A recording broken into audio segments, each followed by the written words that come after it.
Hello, my name is Shaki Gillette. I'm the president of People's Water Service Company located in Maryland, and I appreciate this opportunity to participate in CU Boulder program. A good leader is a person who is honest, is a good communicator, provides a good direction, works hard, is fair, and can serve as a role model. He or she, in my opinion, needs to lead by example and never ask more of a direct report than that leader is willing to do or has done in the past.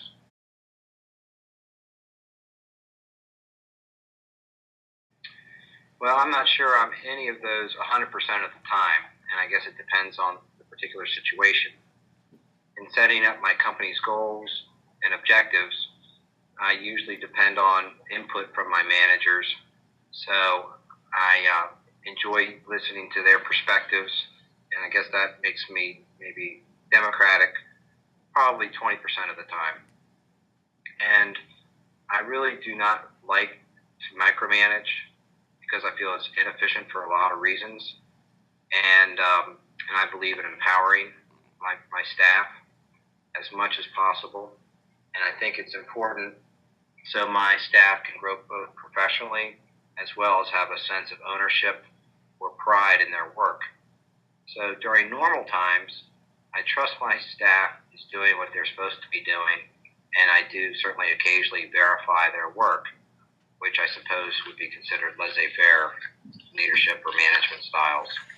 And of course, every business has times when we go through crisis, and that's when leaders really need to rise to the occasion. And during those situations, I think I probably used autocratic, what I imagine would be autocratic, by taking control of the situation immediately. And, that might only happen 10% of the time on a particular year. I think certainly there are examples of leaders that are just natural leaders. Examples would be anywhere from military leaders being George Patton to sports figures such as Vince Lombardi or business leaders such as Jack Welch. These guys all were good communicators, definitive, fair, honest, hardworking people.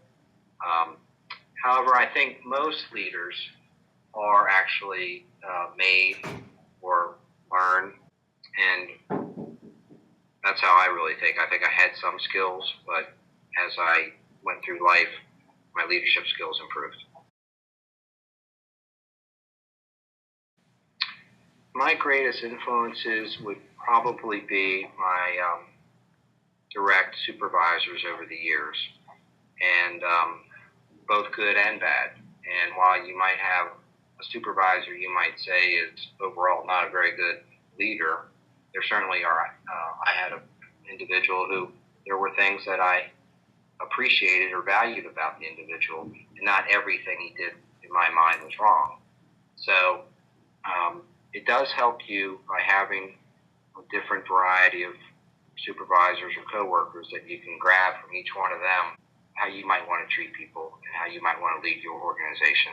My most recent supervisor is one who really influenced me because it was always very clear that he stood for what was right, and he never even thought about cutting a corner or maybe getting into some kind of gray area.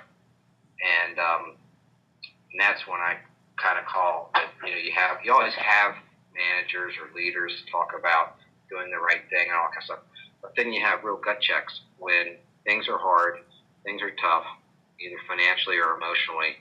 And the leaders that walk the talk and, say the things and they follow through unquestioning, saying this is the right thing to do. That's what's really influenced me in my development. Well, my hope is that my leadership has motivated my staff, and that means doing the right thing, doing a professional job when no one's looking over your shoulder. And I really hope people in my organization will act professionally no matter what the situation is. And it's wonderful that they trust me enough to let me be aware of it so I can take action, as well as they care about the company enough that it's done properly, that they do care. They don't want to just turn a blind eye to something and just let it roll. So I really think that the leadership I provide, or I try to be a good role model, that people feel vested, feel cared for, and will not put up with something not done properly. Integrity, honesty, hard work, if that's a value, and the desire to improve. And I'm just really trying to communicate that message and live by it, and encourage my coworkers to do the same in lifelong improvement.